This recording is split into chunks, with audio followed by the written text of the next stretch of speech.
চাঁদি ফাটা রোদ্দুর, বাইরে বেরোলেই কি মনে হচ্ছে যেন ছ্যাঁকা লাগছে, আর হাওয়ার সঙ্গে যেন আগুনের হলকা।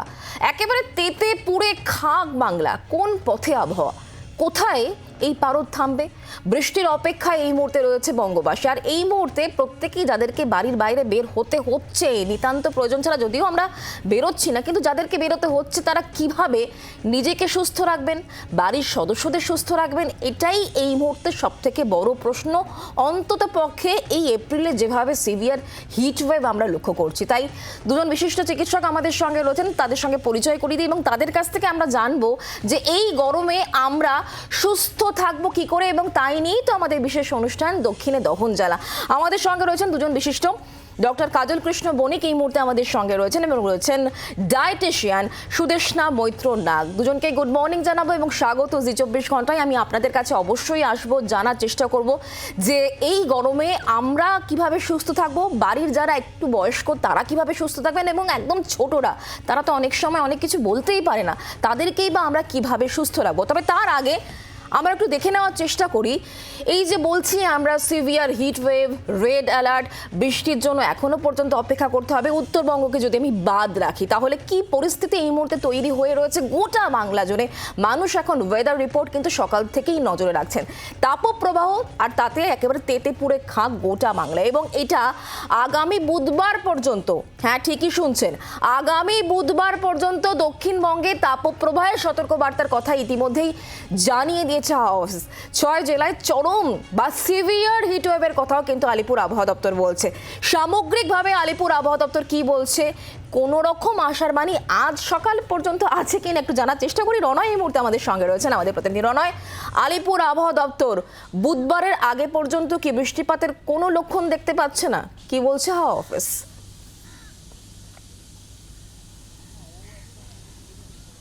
একদমই শুক্লা, তুমি যেমনটা বললে দক্ষিণবঙ্গের জেলা, তার আগে আমি একটু কলকাতায় চলে আসি।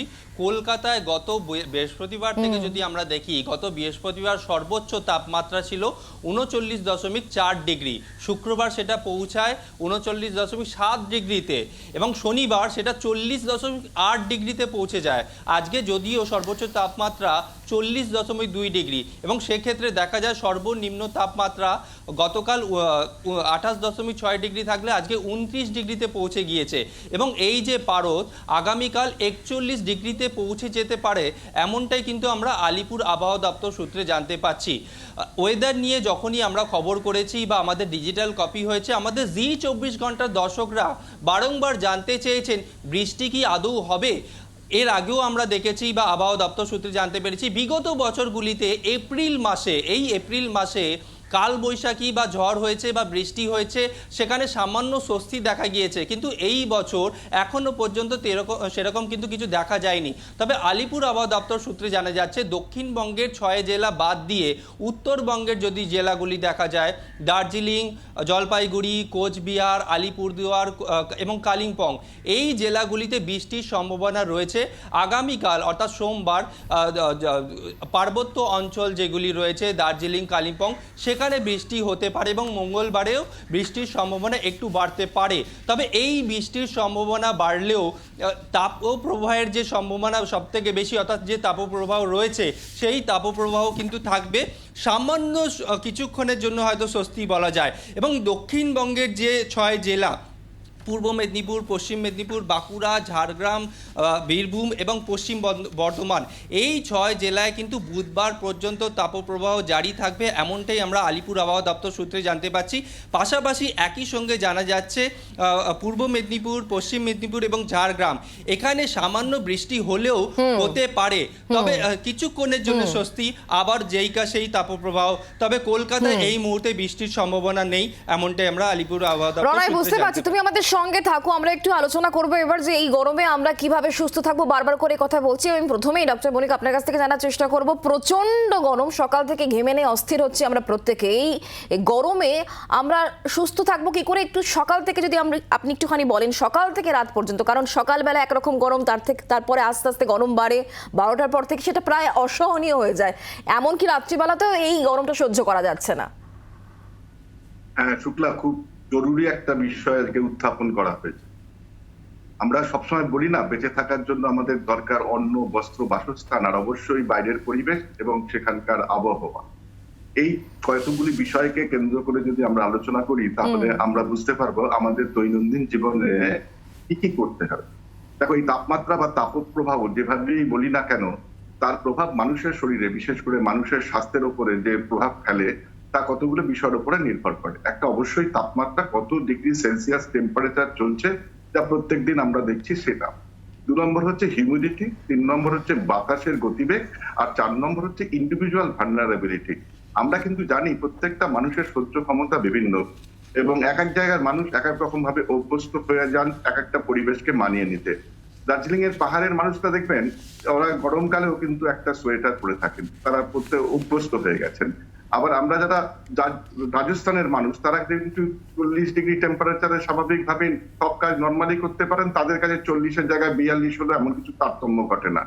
প্রশ্নটা ওঠে, হঠাৎ করে যদি কোনো একটা মানুষকে 5 ডিগ্রি বা তার থেকে বেশি ডিগ্রি টেম্পারেচারের মধ্যে এক্সপোজ করা হয়, সেক্ষেত্রে গুরুত্বপূর্ণ হয়ে দাঁড়ায় দ্য ডিউরেশন অফ এক্সপোজার, কতক্ষণ তিনি এই পরিবেশের মধ্যে আছেন। এই সবটা মিলিয়ে আমাদের আলোচনা করতে হবে, কেননা আমরা প্রত্যেকের জন্য একটা নির্দিষ্ট ইউনিফর্ম স্পেসিফিক পলিসি বলে দিতে পারবো না। প্রত্যেককেই তাদের জীবনযাত্রার প্রত্যেকটা মুহূর্তে পরিবর্তন করতে হবে, কেমন করে আমি ভালো থাকবো।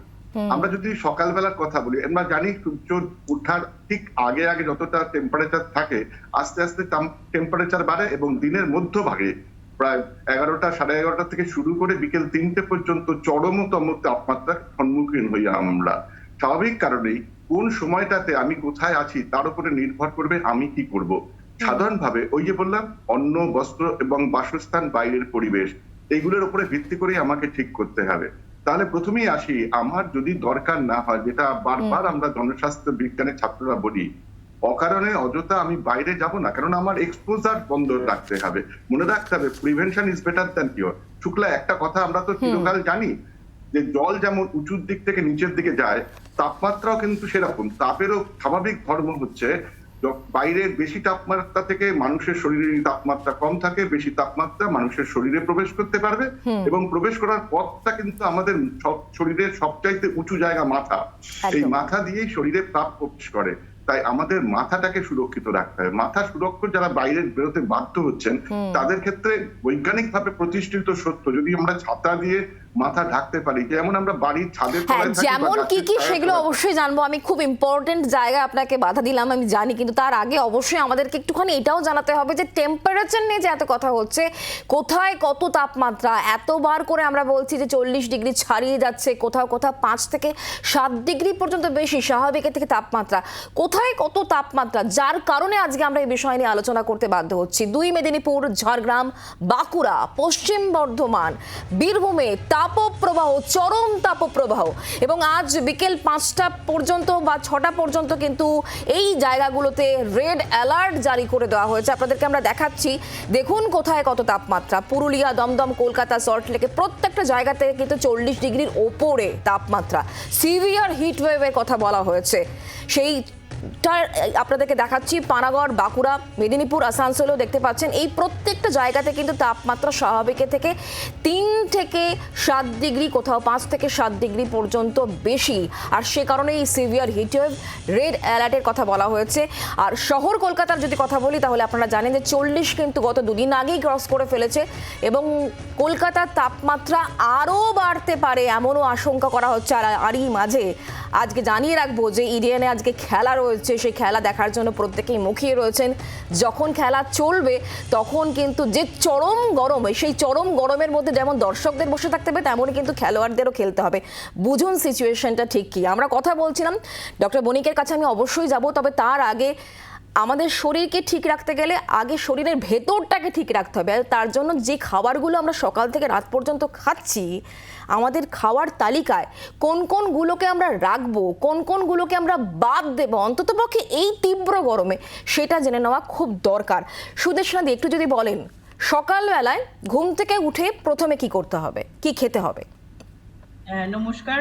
অনেক রকম আলোচনা হচ্ছে যে এত হিট ওয়েভ চলছে, তোমাদের প্রথমেই যেটা করতে হবে, ডাক্তারবাবু তো বললেন যে শরীরটাকে ঠান্ডা রাখতে হবে। এবার সেই জন্য আমাদের কি করতে হবে, যে হাইড্রেশনটা বজায় রাখতে হবে, কারণ এই সময় আমরা সবাই দেখি যে ভীষণভাবে সোয়েটিং হয় যারা বাইরে কাজ করছে বা বাড়িতে কাজ করছে। এত ঘামের মাধ্যমে আমাদের যে হাইড্রেশন, আমাদের জল বেরিয়ে যাচ্ছে, তার সঙ্গে যে এসেনশিয়াল নিউট্রিলাইটস গুলো, ইলেকট্রোলাইটস গুলো, ওগুলো বেরিয়ে যাচ্ছে। তো সেই জন্য হাইড্রেটেড রাখতে হবে শরীরটাকে। সকাল থেকে জলীয় পদার্থ অনেক বেশি খেতে হবে। এছাড়া আমাদের যেটা মেন করতে হবে, খাওয়া দাওয়া, শুধু তো জল খেয়ে চলবে না, আমাদের যে এসেনশিয়াল নিউট্রিয়েন্টস গুলো সেগুলোও দরকার। সেই জন্য পুষ্টিটা কিভাবে পাবো, খুব ইজিলি ডাইজেস্টেবল যে খাবারগুলো সেইগুলো আমাদের খেতে হবে। কারণ যদি শরীরে সহজপাচ্য খাবার আমরা খাই তাহলে শরীরকে এক্সট্রা এফর্ট দিতে হয় না যে সেগুলোকে হজম করার জন্যে। কিন্তু সেখানে যদি আমরা খুব গুরুপাক খাবার খাই সেখানে আমাদের এক্সট্রা ক্যালোরি আমাদেরকে বার্ন করতে হয় এবং সেইটার জন্য কিন্তু অনেক বেশি আমাদের এফর্ট দিতে হয় এবং শরীরের টেম্পারেচার তাতে আরো বেড়ে যায়। সেই জন্য খুব ইজিলি ডাইজেস্টেবল খাবার বা সকাল থেকে যদি আমি শুরু করি, যে সব থেকে ভালো শরীর ঠান্ডা রাখবে এরকম খাবার হচ্ছে দই চিড়ে। দইটা এমনি আমরা গরমকালে খুব বেশি পরিমাণে খেতে বলি, যে দই হচ্ছে হজম করে। দইয়ের মধ্যে ল্যাক্টোব্যাসিলাস থাকে, সেটা আমাদের হজম শক্তিকে বাড়িয়ে দেয়, প্লাস আরো ঠান্ডা করে। প্লাস এর মধ্যে যে এসেনশিয়াল নিউট্রিয়েন্টস যেরকম প্রোটিন আছে, এর মধ্যে ক্যালসিয়াম আছে। সেই জন্য সকালবেলা, আর তার সঙ্গে একটু কার্বোহাইড্রেট তো দরকারই। সারাদিন ধরে আমরা যতগুলো কাজ করব সেটার এনার্জি পাবো যেখান থেকে। সেই জন্য দই চিড়েটা কিন্তু সকালবেলা গরমকালের জন্য একটা খুব ভালো খাবার। ঘুম থেকে তারপরে উঠে আমাদের আমরা বলি খাবারের- শুধু সেটা দিদি জল খেতে হবে, এবং সেই জল খেয়েও আজকাল আমরা তৃপ্তি পাচ্ছি না, কারণ যারা ফ্রিজের জলটা অ্যাভয়েড করছেন, ঠান্ডা জলটা অ্যাভয়েড করছেন, ঘরে নর্মাল টেম্পারেচারে জল আর নেই, মানে সেই জলটাও প্রায় ফুটন্ত জল বলে মনে হচ্ছে। আমি সেই জায়গায় আসবো, কারণ অনেকগুলো প্রশ্ন মাথার মধ্যে ঘুরছে। সেই সমস্ত প্রশ্নের উত্তর অবশ্যই নিজে জানবো এবং আপনাদের জানানোর চেষ্টা করবো। কিন্তু একটা বিরতির সময় হয়েছে, বিরতি নিচ্ছি, বিরতির পর এক্ষুনি ফিরে আসছি। আপনি কোথাও যাবেন না, সঙ্গে থাকুন।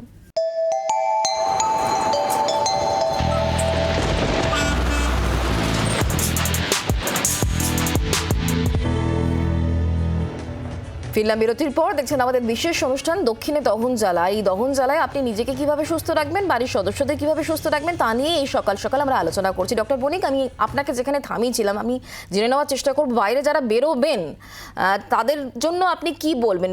খুব সংক্ষিপ্ত যেহেতু সময়, ছোট করে বলুন প্লিজ। হ্যাঁ, প্রশ্ন হচ্ছে আমাদের চেষ্টা করতে হবে রোদটা বা গরমটা যাতে প্রবেশ পথটাকে আটকাতে পারি বা ছোট করতে পারি, আর হিট বেরিয়ে যাওয়ার পথটাকে বড় করতে পারি। মাথার ছাতার কথা বলছিলাম, টুপি, তোয়ালে, গামছা যাই হোক দিয়ে মাথা ঢাকতে হবে। বারবার স্নান করতে হবে। যদি স্নান করা সম্ভব না হয়, ভেজা কাপড় তোয়ালে দিয়ে গা মুছে নিতে হবে। সম্ভব হলে যেখানে বরফ পাওয়া যাবে, বরফ শীতল জলে শরীরের কতগুলো সেন্সিটিভ জায়গা, ঘাড়, মুখ, বগল, কুচকি, এগুলোতে ভিজিয়া নিকড়া দিয়ে যদি মুছে নিতে পারি তাহলে সুস্থতা বোধ হবে। যারা খাবারের কথা একটু বলছিলাম, বয়স্ক বা একদম যারা ছোট, সদ্যজাত থেকে 5 থেকে 6 বছর পর্যন্ত বয়স, তাদেরকে কি দিনে একাধিকবার স্নান করানো যাবে? অবশ্যই যাবে, কিন্তু প্রশ্ন হচ্ছে স্নান করানোর পরে ভালো করে শুকনো করে মুছে নিতে হবে।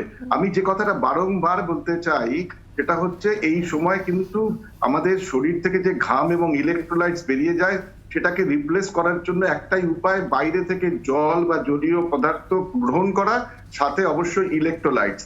আর যে খাদ্য খেলে আমাদের শরীরের বিপাক ক্রিয়া বেশি অ্যাক্টিভেটেড হয়ে যায় সেগুলো পরিহার করা, সহজপাচ্য খাদ্য। আর একটা গুরুত্বপূর্ণ বিষয় হচ্ছে কিন্তু এই সময় সামান্যতম শরীর অস্বস্তি বোধ হলেই কিন্তু চিকিৎসক বা স্বাস্থ্যকর্মীদের পরামর্শ গ্রহণ করতে হবে। কেননা জানি আমরা এই তাপপ্রবাহের সবচাইতে মারাত্মক যে প্রভাব, যাকে আমরা মানে সাধারণত হিট স্ট্রোক বলি, তার কিন্তু উপসর্গগুলো এত মামুলি বলে অনেকে মনে করে, যে একটু মাথা যন্ত্রণা হচ্ছে, একটু শরীর খারাপ লাগছে, একটু পেটে মুচড় দিচ্ছে, একটু ডায়রিয়া বা ভমিটিং, একটু অল্প বিস্তর কথাবার্তা সংলগ্ন ভাব দেখা দিয়েছে, এইগুলোই কিন্তু হিট স্ট্রোকের প্রাথমিক লক্ষণ হতে পারে। তবে মনে রাখতে হবে, একদম দুগ্ধপোষ্য শিশু তো বাইরে যাচ্ছে না, তাকেও কিন্তু বাড়িতে সবচাইতে নিরাপদ, সবচাইতে ছায়াযুক্ত, সবচাইতে ঠান্ডা জায়গাটায় রাখতে হবে। আর যারা বাইরে কাজে যেতে বাধ্য হচ্ছেন তাদের ক্ষেত্রে পরামর্শ 3টি। একটা, যে একটানা বেশিক্ষণ বাইরে দাঁড়িয়ে কাজ করবেন না, মাঝে মাঝে বিরতি নিন। তেষ্টা পাক আর না পাক মাঝে মাঝে জল পান করুন, জলের সাথে পারলে কিছু ফলের রস সেটা পান করুন, যাতে শরীরের ডিহাইড্রেশনটা না হয়। আর অবশ্যই আপনার শরীরের তাপমাত্রা নিয়ন্ত্রণে রাখার জন্য, শরীরকে ঠান্ডা রাখার জন্য ওই স্নান করার পাশাপাশি আপনাকে কিন্তু আরেকটা কথা মনে রাখতে হবে, ঘাম বেরোনোর পথগুলো যাতে বন্ধ না হয়, অর্থাৎ পাউডার জাতীয় কোনো জিনিস ব্যবহার না করে বরং শরীরটাকে ঢাকুন হালকা সুতির ঢিলে ঢালা পোশাকের যতটা সম্ভব। যারা বাইকে করে যাচ্ছেন, ভীষণ ভীষণ ইউজফুল টিপস, এগুলো প্রত্যেকে আমরা জানি, কিন্তু অনেক সময় আমরা এগুলো খেয়াল রাখি না। এই টিপসগুলো আপনারা মাথায় রাখুন যারা এই মুহূর্তে টিভির ওপারে রয়েছেন। আমি সুদেশনাদি, আপনি বললেন সকালবেলা দইটা খুব ইম্পর্টেন্ট, দই চিড়ে খাওয়া যেতে পারে। আচ্ছা, এইটা একটুখানি আমাদেরকে বলে দিন যে গুরুপাক খাওয়ার কি এখন টোটালি বন্ধ? আমার তো মনে হয় এখন নিজেদের শরীরকে বাঁচানোর জন্য গুরুপাক খাবার একদমই বন্ধ করতে হবে। বিশেষ করে আমাদের যে একটা টেন্ডেন্সি রয়েছে আজকাল, এত বাইরে বিরিয়ানি খাওয়ার যে একটা প্রবণতা, সাংঘাতিক, তাতে ভীষণ রিচ, তাতে মশলা, ঘি, মাংস, এগুলো সবই ডাইজেস্ট করতে আমাদের ভীষণ অনেক বেশি এফার্ট দিতে হয়। সেই জন্য ইজিলি ডাইজেস্টেবল ফুড আমি বাঙালিদের বলবো, ধরুন দুপুরবেলা পাতলা মুসুর ডাল, আলু সেদ্ধ, মাছের ঝোল, ভাত, মানে ইভেন রুটির থেকেও কিন্তু ভাতটা অনেক সহজে ডাইজেস্ট করা যাবে, পেটের সমস্যা এড়ানো যাবে। এই ধরনের খাবার খাবেন। রাত্রেও যদি ভাতই খাওয়া যায় খুব ভালো হয়। এছাড়া হচ্ছে ফল জাতীয় জিনিস, মানে জলীয়, যার মধ্যে জলের পরিমাণ অনেক বেশি, যে ভেজিটেবলস গুলো যেরকম লাউ, ঝিঙে, এর মধ্যেও জলের পরিমাণ খুব বেশি, শসা, এই জাতীয় সবজিগুলো খাবারের মধ্যে বেশি রাখতে হবে।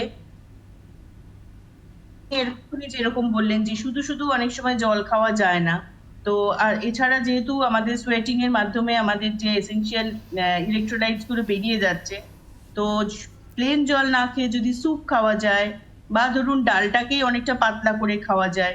ইভেন আমি বলবো যে বাইরে কাজ করেন, বাইরে সেলসে, মার্কেটিং এ আমরা সবসময় দেখি যে তারা এসে আমাদের বলছেন যে প্রচন্ড কোল্ড ড্রিঙ্কস খাচ্ছেন, যে গরম, মানে বোতলের পর বোতল কোল্ড ড্রিঙ্কস খেয়ে যাচ্ছেন। কিন্তু কোল্ড ড্রিঙ্কটা তো মানে একদমই নয়, কারণ কোল্ড ড্রিঙ্কটা হচ্ছে শুধু এমটি ক্যালোরি, তার সঙ্গে আমাদের প্রচুর এই কার্বোনেটেড বেভারেজ আমরা মানে হিতে বিপরীত হয়ে যাবে, সেটাই আপনি বলতে চাইছেন, বোঝাই যাচ্ছে। আমাদের সময় যেহেতু খুব সংক্ষিপ্ত, তাই আমাদের আলোচনা এখানেই শেষ করতে হচ্ছে। সুদেশনাদি, অনেক ধন্যবাদ, এবং doctor Banik, thank you so much এত ইউজফুল টিপসের জন্য। আমরা অবশ্যই এদিকে নজর রাখবো, পরবর্তী সময়তে আবারও হয়তো আপনাদের হেল্প লাগবে। আপনাদের এই গুরুত্বপূর্ণ টিপসগুলো আমরা সাধারণ মানুষের কাছে অবশ্যই পৌঁছে দেবো। বাংলার আওয়াজ, বাঙালির আবেগ, জি 24 ঘন্টা।